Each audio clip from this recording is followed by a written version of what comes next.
Welcome to Cory's Conscious Living. Hi, my little friends. I was just working. I was sat here at my desk doing some recording and I had a thought about something, and you're never going to guess what I found. I found some cats that look just like Heidi, Cherry and VAYA. I was like, OMG, I'm so excited. I'm so excited. Anyway, I've put the links down below for you underneath the video, so go take a look and hopefully you like them. Bye, guys. Are you ready to meditate with Cory?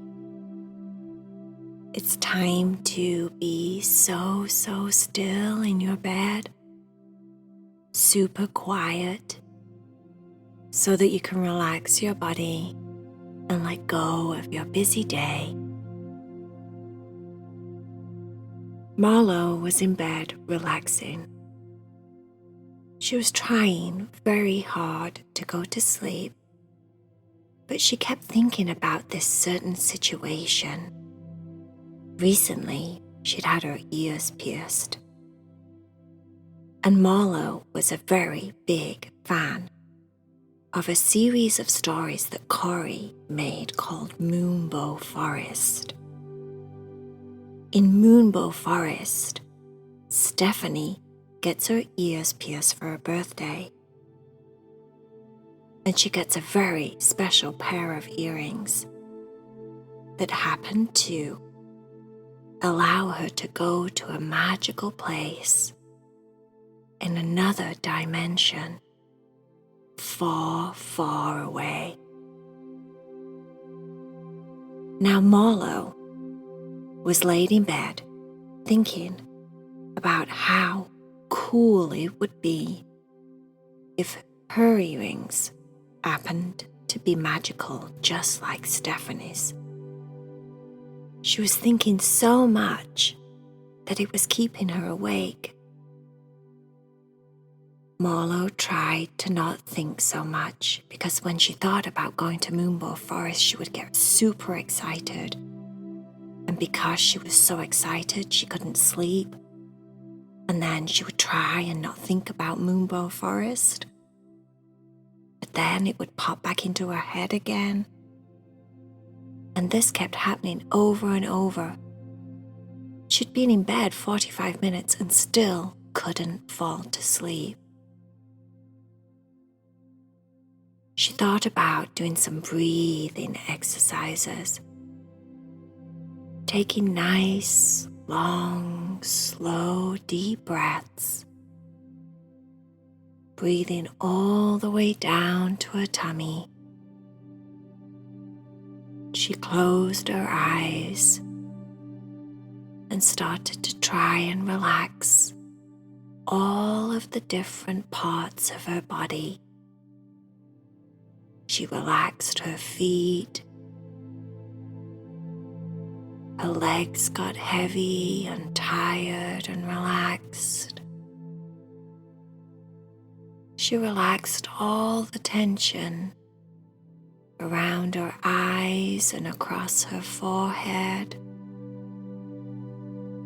Marlowe did very well at relaxing all of the different parts of her body, until eventually she started to drift off into that sweet place where you're not quite asleep, but it doesn't feel like you're awake.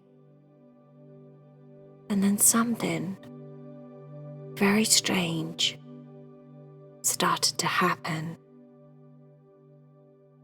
Marlowe could hear these very loud cracking sounds inside of her ears. She looked around the room. She thought about whether it was thundering and lightning outside. She thought maybe her mum had dropped something downstairs. But when she closed her eyes, it started again. But when she opened her eyes and looked around the room, it stopped. It was like the only time she heard the loud, crackling sound was when she started to get all floaty and sleepy with her eyes closed. She closed her eyes and heard the crackly sound again, but tried to ignore it, thinking maybe it was just something strange. It was definitely strange, all right. It got even more strange when Marlowe's nose started to twitch and her face started to tingle. And then she started to feel tingly sensations in the tips of her fingers and the tips of her toes. Her whole body started to feel as if it was vibrating. It was a nice feeling. She wasn't scared. It felt very tingly, like someone was tickling her all over. But it was especially strong in her nose. And then, with her eyes still closed, she saw what looked like a curtain in front of her face, and she instantly thought about Stephany and how Stephany gets to Moonbow Forest. Stephany always sees a curtain, a veil to another world. And this was happening right now in this moment to Marlowe. Marlowe started to get super excited, and when she got very excited, the curtain disappeared. She figured out that she had to take long, slow, deep breaths and get all sleepy and floaty for the curtain to reappear. Marlowe reached out and pulled the curtain to one side. That's when she saw what was behind the veil there in front of her face. Green, red, bright blue, pinks, oranges, purples. She saw what looked like the brightest, prettiest, most beautifulest place she had ever seen. She looked down at her feet and she noticed that she was standing barefoot on the grass. She wiggled her toes and felt the earth underneath her feet. The grass was prickly but soft at the same time. Marlowe had a feeling that she should reach down and take a piece of grass and somehow, for some reason, eat it. So that's exactly what she did. She reached down to the ground and ran her fingers across the grass. She found the perfect blade of grass, brought it up to her mouth. She smelt it first. It smelt like grass, but it also smelt like peppermint, chocolate peppermint flavor. She opened her mouth and put the blade of grass inside. She was right. It tasted delicious, like mint chocolate flavored grass. Marlowe felt like she was tingling from the top of her head all the way down to the tips of her toes. Marlowe knew that she was in Moonbow Forest.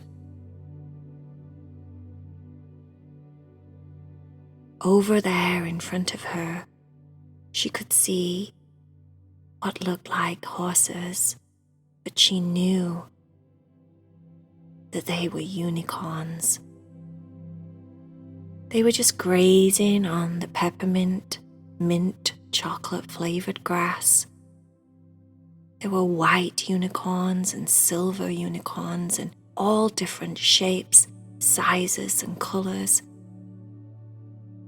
One of the unicorns lifted its head as if it felt her presence.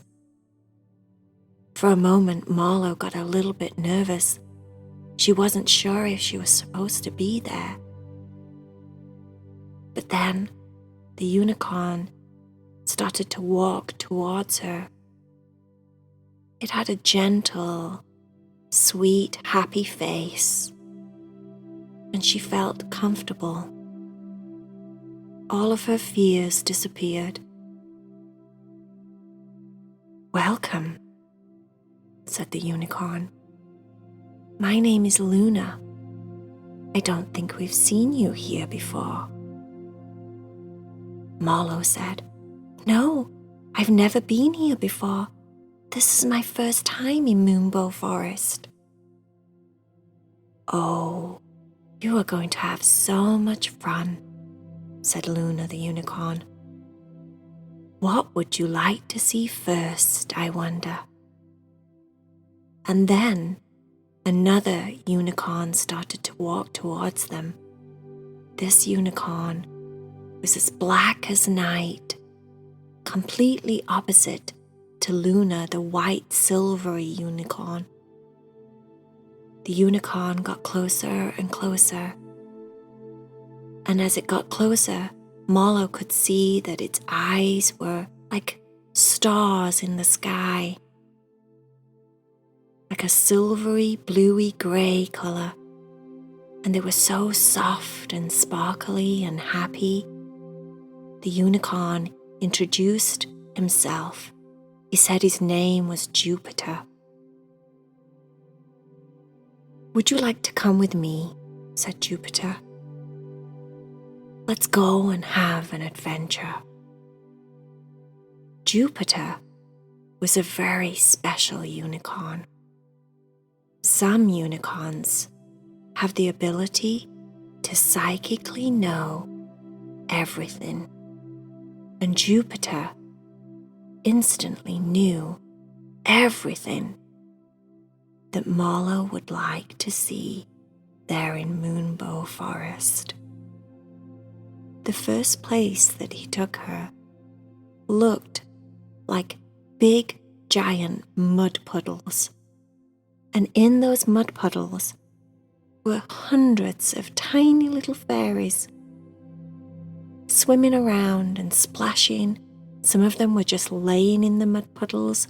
Some of them were laid back with tiniest little bits of cucumber over their eyes, as if they were laying in a spa, having a relaxing mud puddle session or something.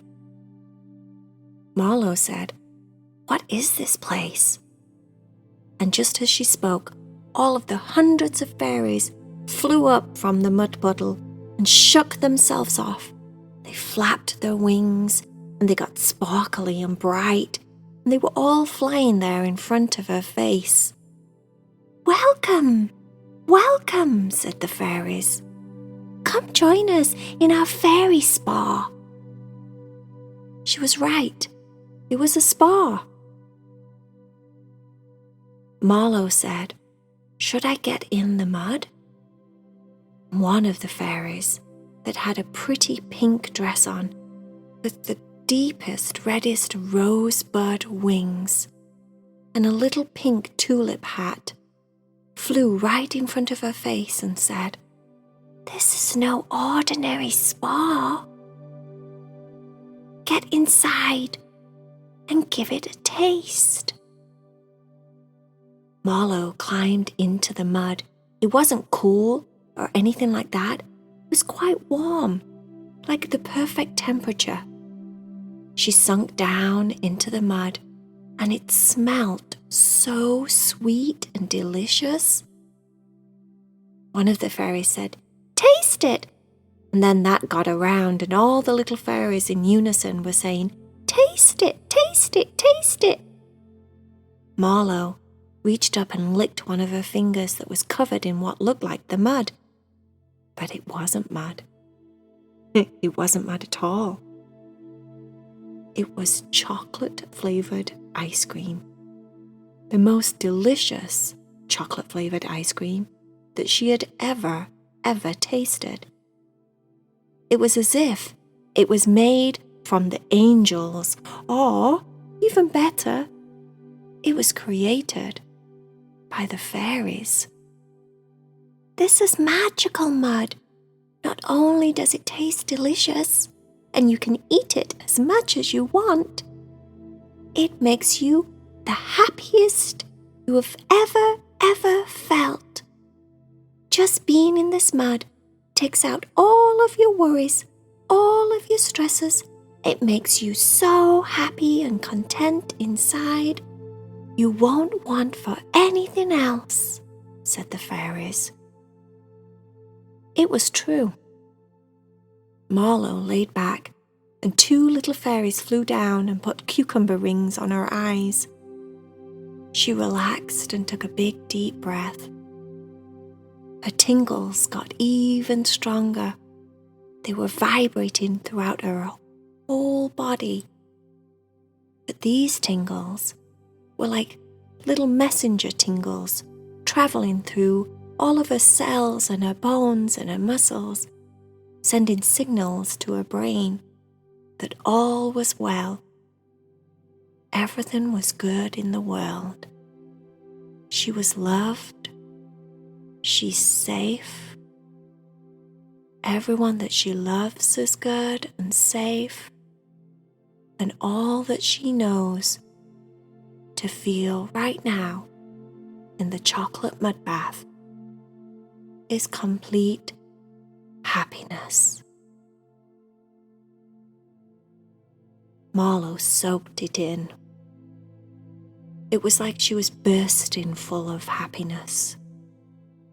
All of her cells and her bones, everything was bubbling and giddy and happy.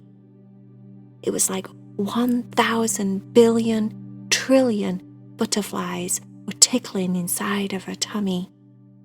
This was the happiest she'd ever felt. Yet at the same time, she was so relaxed, so calm and at peace with the world. She didn't want to move until all the fairies started to fly and buzz around her head and said, "Time for another adventure. Time to go and play somewhere else." Jupiter the unicorn said, "Let's go, Marlowe. I want to show you a very special river." Marlowe climbed out of the mud. She was covered in chocolate ice cream. But it didn't seem to bother her. It wasn't sticky or gross.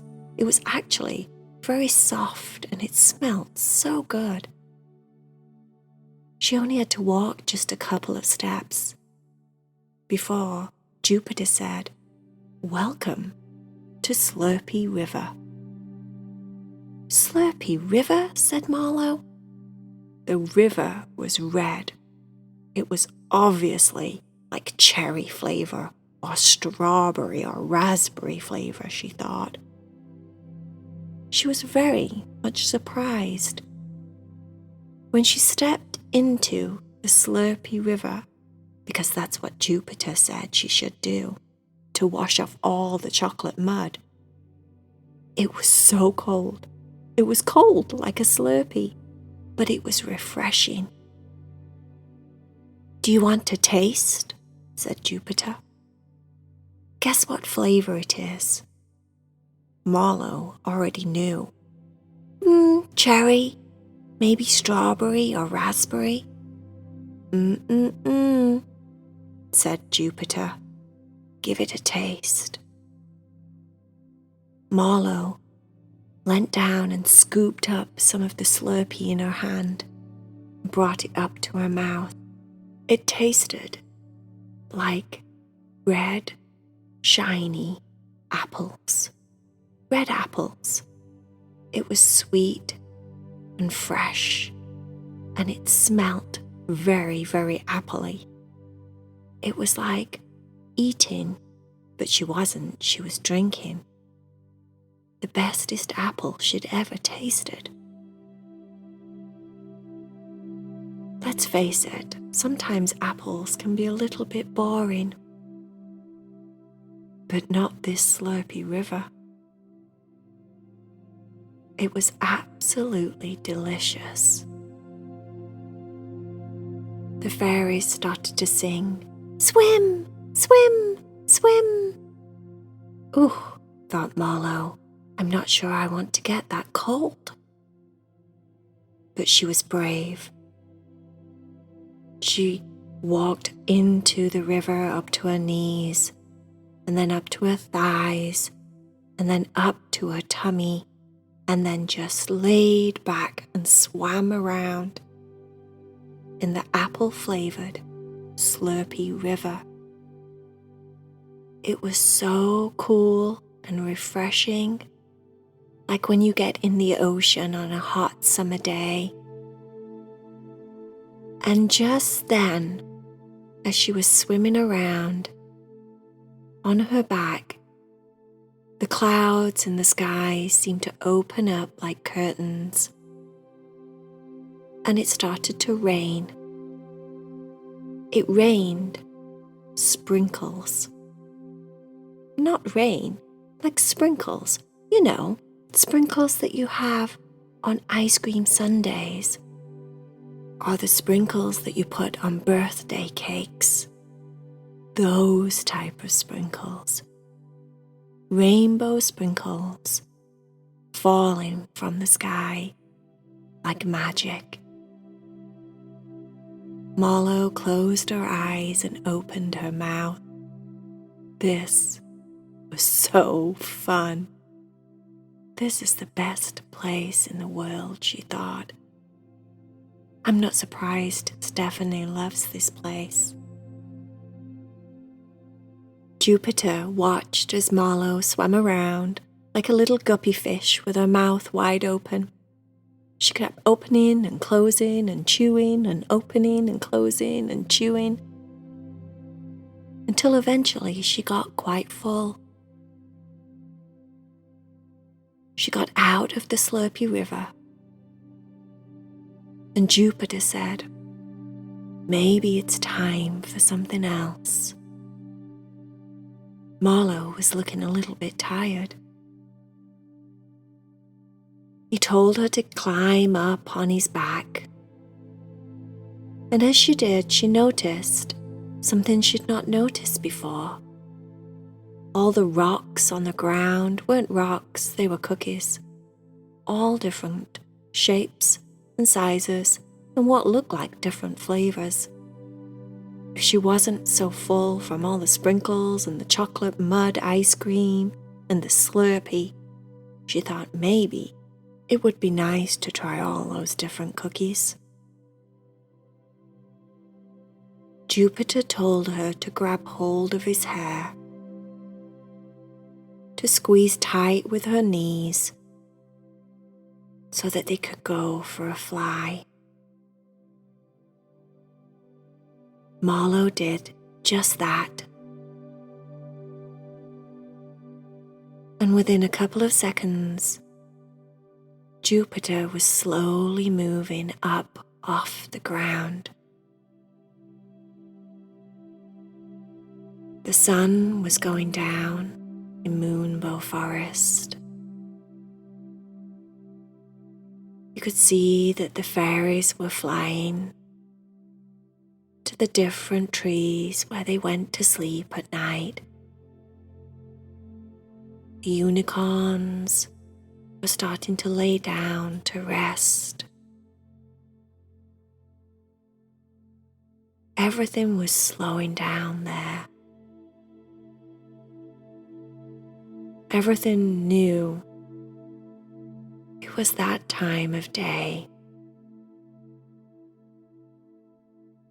The river started to squish and splash around less and less. All the flowers closed up the petals until the sun came out in the morning. And in the meantime, Marlowe got to see this all as she was flying through the sky on Jupiter's back.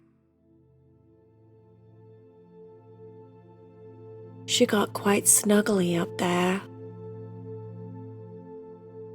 She felt very relaxed. She felt very safe.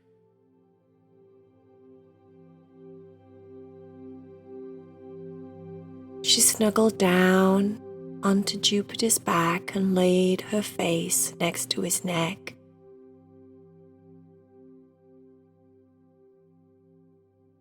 She closed her eyes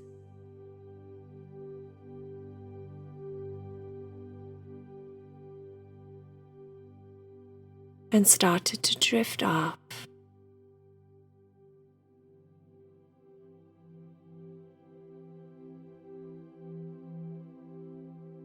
She drifted into another state of relaxation. A relaxation that was so sweet and inviting. Her whole body felt so comfortable.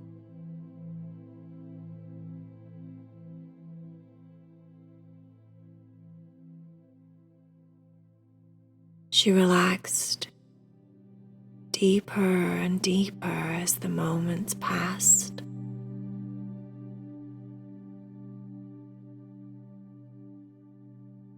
Until eventually everything went quiet.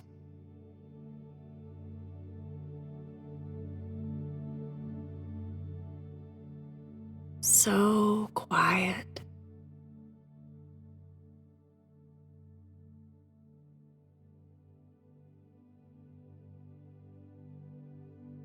She slept the best that she'd ever slept.